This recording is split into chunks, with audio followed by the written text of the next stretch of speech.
Odds.com's continuing coverage of the MLB playoffs. It is now World Series time. Game 1 of the World Series, 24 hours away. And we've brought in our MLB experts, Aunt L in the house. Great to have you, Aunt L. And Nolly knows back in action again.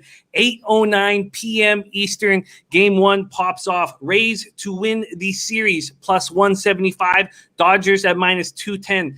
Game 1 of the World Series. The Dodgers open up at minus 165 at Bet365. Quickly move to minus 175. This total opens up at 8, but not for long. Goes down to 7.5. This total opened up at 8 today, 4:30 p.m. In 12 minutes, it went down to 7.5. When it went down to 7.5, it was juiced to the over. That went away. At 7:30 tonight. At 7:30 tonight, the under is now juiced at 7.5. It was minus 110 to a minus 102, but that has changed. It's almost even as we speak right now, which is 9:45 p.m. Eastern time. Globe Life Field, Arlington, 81 Fahrenheit, clear, 9 miles per hour, sideways in is the weather. We're going to break down the pitchers. We're going to break down the bullpen. We're going to break all the angles that we feel like we can make money off of. And we're coming off a nice, great Game 7 there. Braves to score first, Braves first 5, my only bet. So confident moving into it. Why don't we just get a quick intro of expectations before we break down the individual pitchers? Why don't we start there? Let's start with Nolly Knows. Dodgers, Rays. How are you feeling about this series? Are you confident with your Dodgers going in? I like to say I'm really confident. I do believe ultimately we're the better team, but that pitching and the way that they play baseball, they're a bit scary over there. If they can get one or two more guys going over there, that lineup will get a little bit scarier. So I like to say I have a lot of confidence, but not a whole lot. Haven't been able to close it out last few years, and it seems to be the kryptonite. Get there, but can't close it out. So, but we'll see what happens here. We have a Rays team that needed the maximum games to get through the Yankees, the maximum games to get through the Astros, but got the job done. And L, what are your first feelings about this World Series Rays-Dodgers? Well, my first thought is the same thought everyone else who loves baseball is thinking is, thank God the Rays dispatched the Astros, because I think everybody, unless you live in Houston, I think nobody wanted to see the Astros in that World Series. And my second thought is thank God we got the best team in both leagues. I know I'm a little salty about 5 dimes right now because at the beginning of the year, I did tweet out Rays to win the World Series. I think it was like between 17 to 20 to 1, depending on what book you place it at. I placed it at 5 dimes. Unfortunately, I'm an American, so that bet was refunded to me. But, if you followed me, if you tailed me on Twitter and you placed that bet at a book that's not that particular book, you probably got a really live bet going right now. And the Dodgers are the best team in baseball, though. I don't want to make Nolly feel too happy here. I think there's no doubt who he's rooting for in this. But the Dodgers are the best team in baseball. They got the best starting pitching, the best actually, believe it or not, their relief numbers is even better than the Rays bullpen numbers this year. And they got top to bottom the best lineup in baseball. But I think the Rays can give them a challenge here. I don't see a sweep. I don't even see this game going 5. I think this is going 6. I hope 7, because nothing's better than a 7-game series. But my expectation is that this at least goes 6 games. I agree.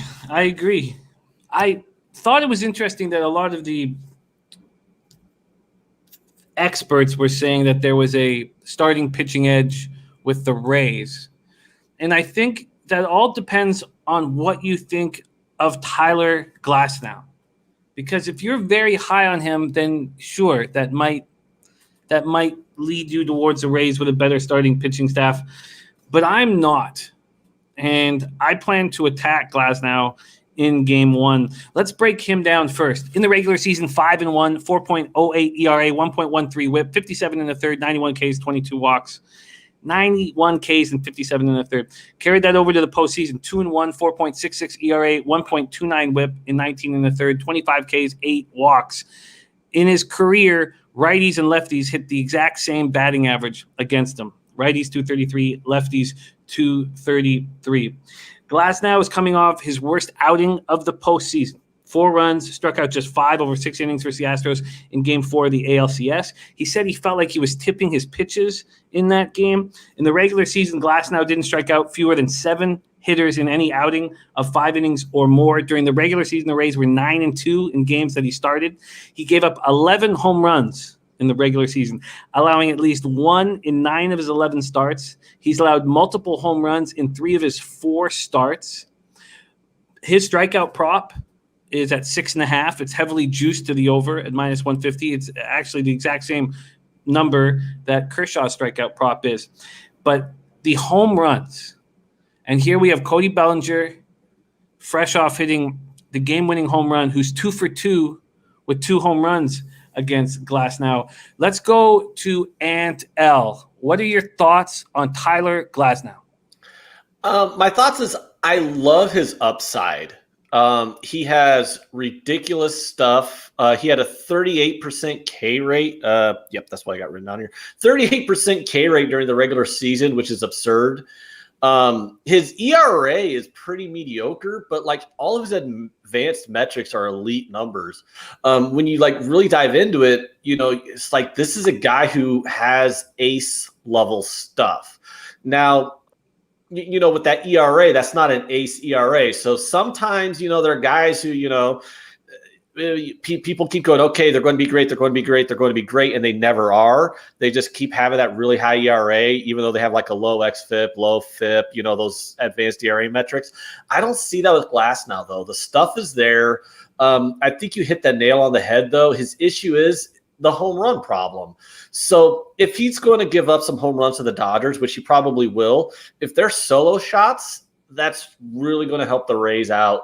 Plus, you know, Globe Life, what is it? Globe Life. What's the name of that? No, Globe Life is Texas. Yeah. But the field in Atlanta, it's not a great power hitter's park from what I've been able to look at. And I think he has a lot of good upside here. I don't really see him being I don't really see the Dodgers just teeing off on him. If he gives up 3 runs over 6 innings, you know, that's not going to be a surprise. But, I mean, would we be shocked if Glasnow went out there and just threw a gem? No. There's a reason why a lot of the experts really like this guy. There's a reason why the Rays traded for him. They're the smartest team in baseball analytically. They have the smartest front office in baseball, and there's a reason why they got this guy. And I think he'll be fine here. I am a Glasnow backer. Glasnow backer. Let's move over to Nolly knows.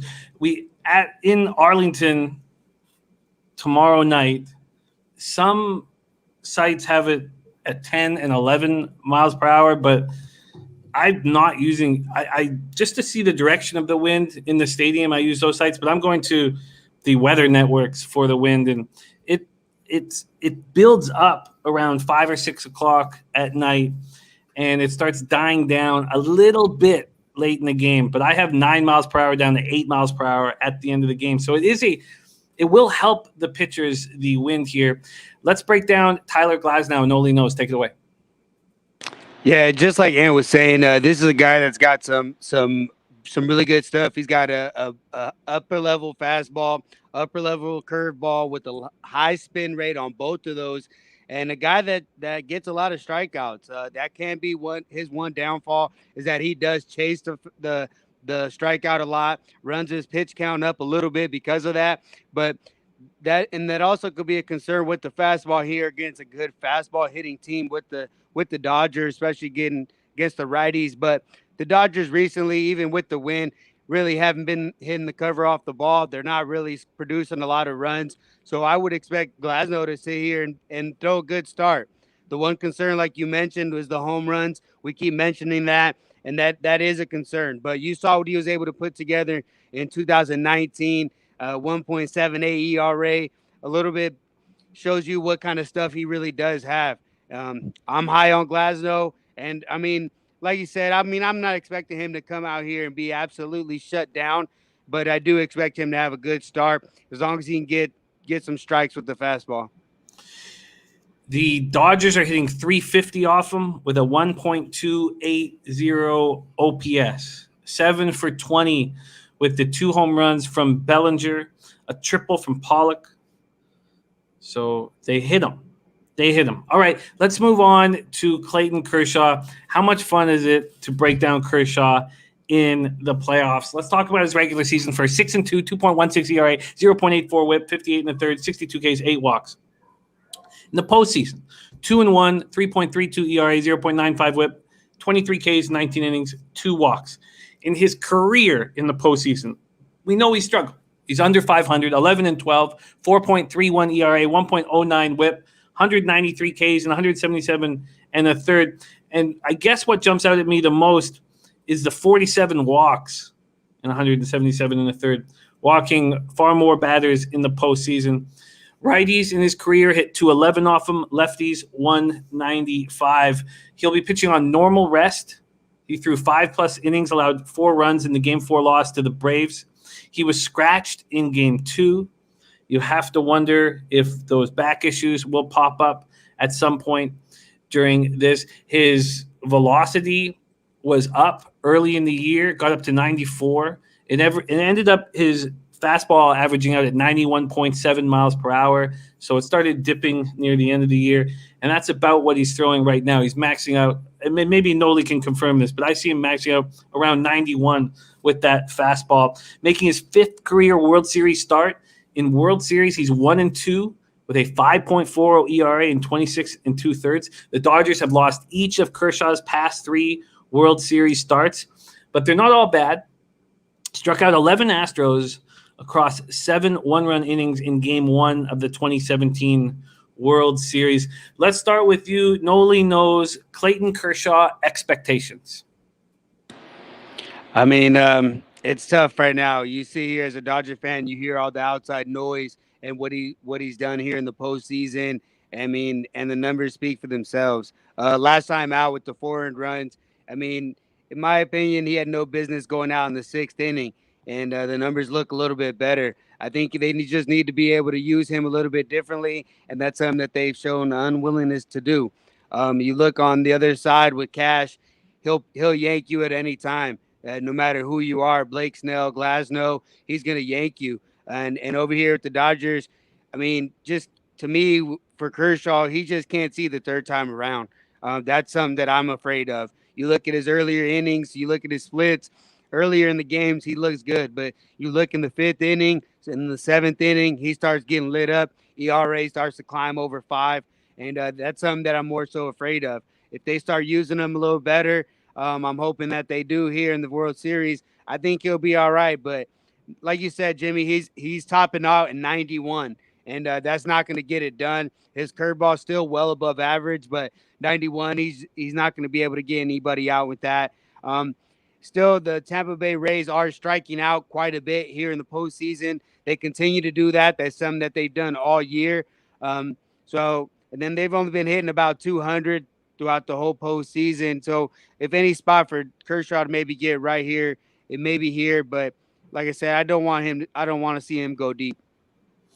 I certainly want to attack him in his 2nd start in this series, but I'm hesitant to attack him here. You're right about the Rays hitting lefties. 237, 794 OPS. They hit him hard in the regular season. Come postseason, 222, 745 OPS. And the Dodgers have that same issue with righties. 259, 852 OPS in the regular season. Here in the postseason, just 233, 722 OPS. I find no other pitcher more exciting to talk about in the playoffs than Clayton Kershaw. He's has so much emotion, and he's a leader, and yet he buckles. He seems to buckle under the pressure. Let's hear what Aunt L has to say about Clayton Kershaw. What are your expectations in Game 1 of the World Series? As a Cubs fan, I'm well aware of Clayton Kershaw's issues in the playoffs. Thank you, 2016. I was going to get that in at some point on you, Nolly. But yeah, I kind of like this matchup a bit for the Rays here, mainly because they've been one of the best teams in baseball hitting lefties. You kind of hinted at it. They have a 121 WRC plus on the season in the regular season against lefties, which is fourth best in baseball against left-handers, and they've had 28 home runs against left-handers during the regular season, which is, I think it was like top 3 in baseball. So they can hit lefties. And the issue that I have with Kershaw is like he's so good during the regular season, but there's just something about the playoffs where, I mean, he has this narrative about him, buckling under pressure in the playoffs because it's true. Like Nolly mentioned, like in his last game, he gave up 4 runs against Atlanta. In the series before that, he gave up 3 runs in 6 innings against the Padres. I mean, his only good outing this year in the playoffs was against a Milwaukee team that didn't even deserve to be in the playoffs. So his back issues kind of worry me a bit. He's already been scratched once this postseason because of back problems. And like Nolly said, if he sees the order a third time through, Roberts is not smart enough to pull him. I think the Rays have a managerial advantage in this series. I think Cash is a much better manager than Roberts. Because it's like, oh, Roberts, you have a $300 million payroll, Clayton Kershaw, the best prospects in baseball and the best lineup in baseball. What are you going to do? Oh, you're going to go to the World Series. Of course you are, Roberts. But Cash is like duct taping this team with like no payroll. He's got no money. And he's, consistently getting them to win. He's consistently making the right moves in game. So I think you have a really good advantage here with Cash over Roberts. And I don't think Roberts is going to be smart enough to pull Clayton after 5. If Clayton goes through that first 2 rotations pretty okay in the order, is he going to be smart enough to yank him if he starts walking guys in the 6th inning or if he gives up a hit? I don't know. You could see Clayton give up 1 run over the first 5 innings, and then all of a sudden he gets in trouble in the 6th, and there you go, just like in the last game against Atlanta. I could totally envision that happening here. I like Clayton Kershaw overall, but I cannot really trust my money on him. This is a betting show, and betting-wise, I can't trust my money on him at the price that they're at right now in the playoffs because he just has not been a big game playoff pitcher in his career. You just said it, 5.66 ERA in the World Series. That's terrible. It's terrible, but I don't see enormous pressure on him in Game 1 for some reason. I think that pressure will be here in his second start. And if you look at what these Rays have done against Kershaw, is nothing. 9 for 60, 1 home run.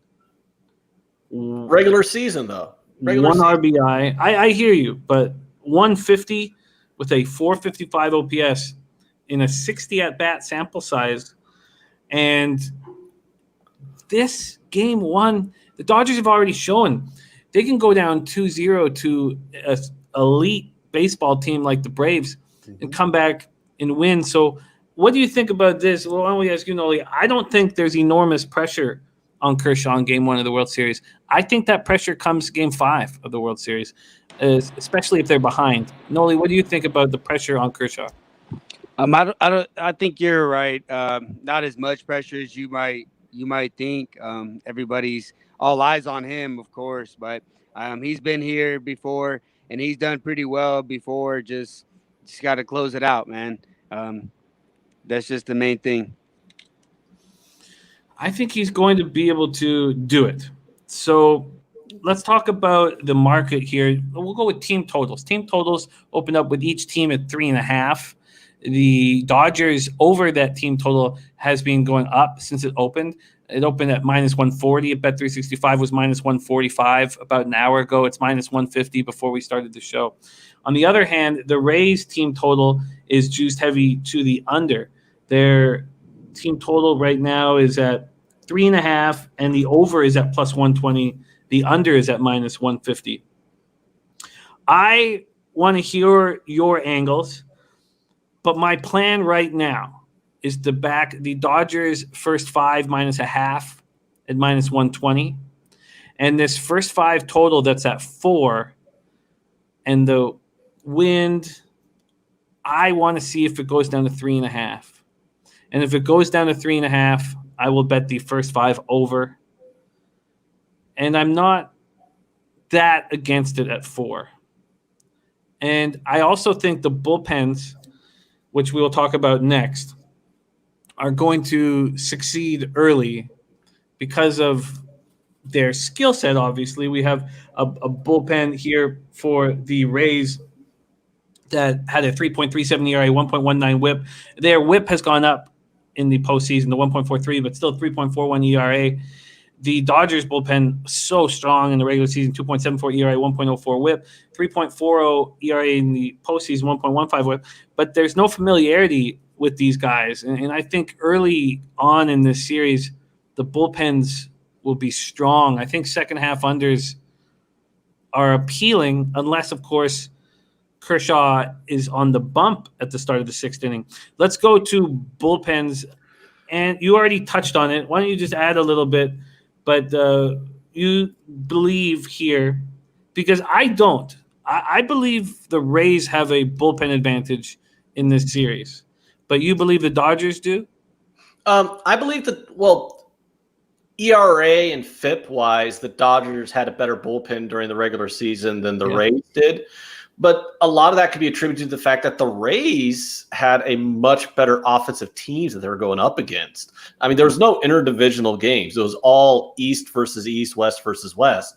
So, the Rays were playing games against the Yankees, the Blue Jays, the Braves, who the Dodgers just faced. I mean, so the Rays had tougher offenses to go up against. But one thing you got to look into here is the Rays have an extra day rest going into the World Series than the Dodgers do. And that's especially important with these bullpens because you got to look at, too, the Dodgers' best relievers have been used up in the last few days. I got a few numbers here. Train-in, 3 straight appearances here. You got Gratterall 3 out of 4 games. May got used up pretty hard, having to come in bulk relief appearances in 2 out of 3 games. So I'm looking at some of the situation here where the Rays have an extra day rest and the Dodgers have a more used up bullpen. Now it might kind of only matter, maybe for the first couple games or so here, but I think this allows the Rays to be able to set things up better the way they want versus the Dodgers. So it gives Cash that opportunity to go, hey, I'm going to go 1 through 5, provided Glasnow doesn't blow up. I could go 1 through 5 with Glasnow, and then I can set up the 6th, 7th, 8th innings with the guys that I want, where, Roberts might have to be a little bit more reactionary here and start scraping the bottom of the barrel of his bullpen because he might have some guys who are just gassed out. Like some of his best relievers could be gassed out. So if Kershaw gets in trouble early, that could be an issue here, and that could not necessarily be an advantage for the Dodgers just because of the bullpen usage and the extra day rest that the Rays had, finishing their series 1 day before the Dodgers did. I think that's well put. The Rays also had a ton of injuries in the first 6 weeks of the season, maybe first 4 weeks of the season, a ton of injuries. And they had to do a bunch of bullpen days that they weren't expecting to. And their numbers went up quite a bit during between weeks 3 and 6 during the season. And then as you mentioned, they were playing against the Yankees and the Red Sox and the Jays. They were also playing against the NL East. So they were playing against the Nationals, the Phillies, the Mets. The Mets had the best offense in baseball, believe it or not. They missed the postseason, but offensive numbers, the Mets and the Phillies, two of the best offenses in baseball. Terrible pitching staff, so they didn't make the playoffs, but. Yeah, no, absolutely. So I give the advantage to the Rays bullpen. Let's hear what Nolly Knows has to say about this. Bullpen advantage, Nolly. I mean, like Ant referenced, I mean, the Dodgers ultimately had the better numbers, but I think ultimately it has to come down to the coaching staff as well. It's not just what you got, it's how you use it. And I think ultimately with that is where I tip it off to the Tampa Bay. They've got a variety of guys that are going to come at you at a lot of different angles. And that the unfamiliarity, like you mentioned, Jimmy, is going to be crucial, especially early in these games. These guys, like I said, they throw wickets. They're pretty nasty with their wicked, nasty bunch. And I mean, I guess I would lean that way. But I think the big thing here is the fact that they're not going to be playing every single day. They are going to have a rest in between days. So just like a typical, if like a travel day. So that would help out the Dodgers in a sense. Like you said, they have been taxed. But I mean, so Castillo for the Rays has also thrown quite a bit of innings the last few days, and that's a big piece for the Rays. But I guess I would lean the Rays, but not by much. I mean, I got a lot of faith in both of these bullpens. They're very strong bullpens. Very strong bullpens. Well, I plan to lock in Dodgers first 5 -0.5. It's -120 right now, Bet365. I plan to lock that in now. I plan to lock that in tonight. And then I will be keeping a very close eye on the first 5. And if it gets to 3.5, I will attack.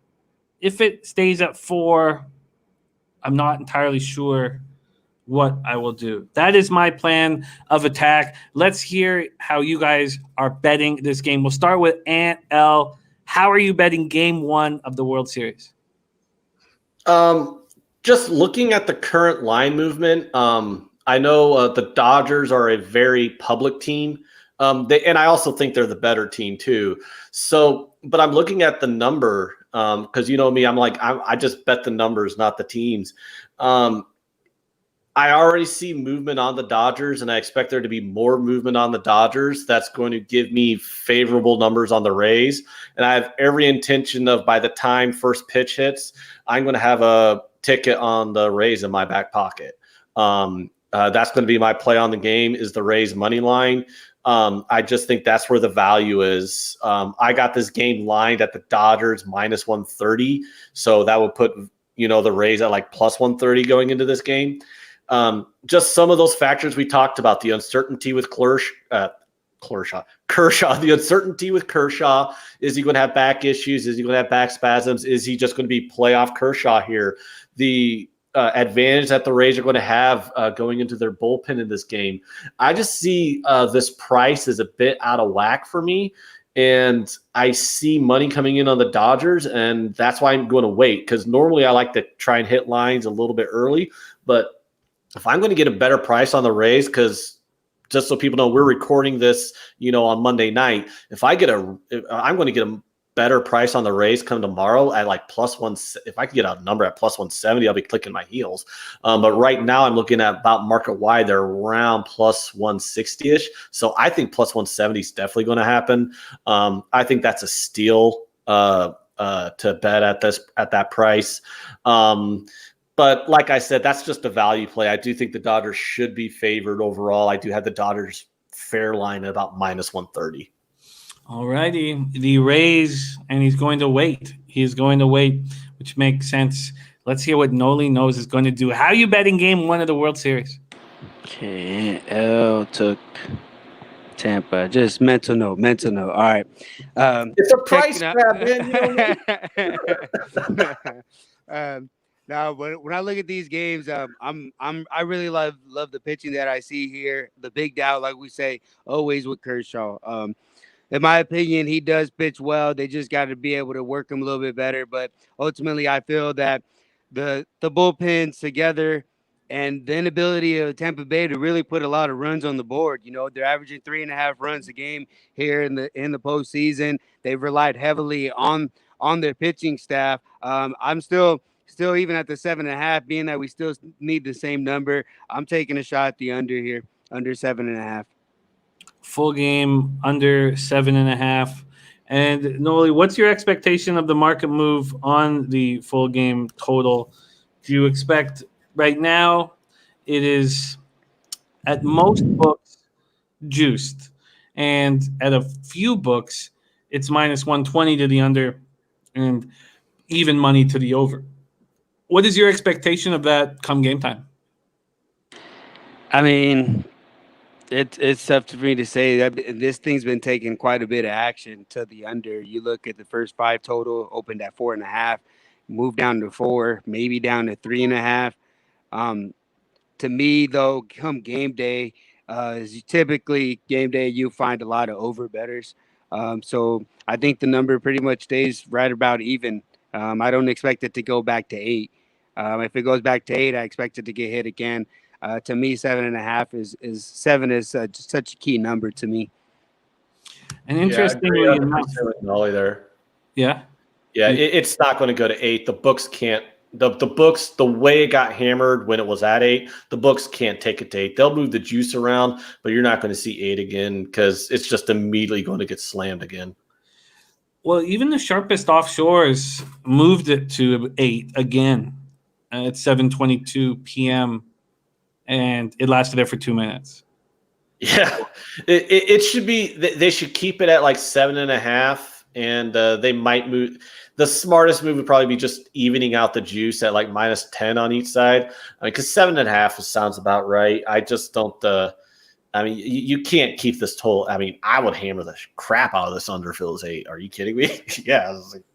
Nolly, let me ask you this: do you think there's a possibility that this first 5 goes down to 3.5? Yeah, I do. Especially the way, you look at these big name pitchers and the way the Rays, neither team has really been putting up a lot of runs. Just the way that I seen that the action's coming in heavy on that first 5. It's already juice heavy to the under. I mean, there is a possibility of that. I wouldn't necessarily agree all the way. I mean, I'm not going under 3.5. These pitchers are solid, but not 3.5. Not today. Yeah, if it hits 3.5, go the other way. Take that. Go over 3.5. I plan to. So that gives us 4 different bets on the World Series. None of us on the same bet. I'm on Dodgers first 5 minus a half, and I will take the over 3.5 if it gets there. And my prediction is Kershaw has a good start, possibly a really good start. And I think that his second opportunity against these guys, with all the pressure that will be on, will be a fade opportunity for me. We have Ant L backing the Rays, and he's waiting. Right now, you can get between plus 155 and plus 160, and Ant L wants plus 170, and I expect that he will get it. And then we have Nolly Nose on a full game under 7.5. Man, what a treat it is to cap this with you guys. And Al, thank you for joining us here. Nolly Knows, thank you for joining us as well. Nolly Knows, I will see you tomorrow night after the game late, breaking down game 2. I look forward to that. Real late. We've been shooting at like 2:30 in the morning some nights. When we have the market get up. Market available. What a treat it is to roll with you guys. Thank you, everybody watching. Please hit the subscribe and the like button and follow us on Twitter. Odds 110. World Series is here. The best 2 teams in the league facing off. It's going to be a lot of fun. Get paid in full, and we will see you guys again very, very soon. Game 7, World Series popping off. Game 1, World Series. I hope it's the 7th game. Premonition. That's a premonition. We could be going 7. Thank you guys. Hey, I'll take it. Yeah, Dodgers in 7. Let's go.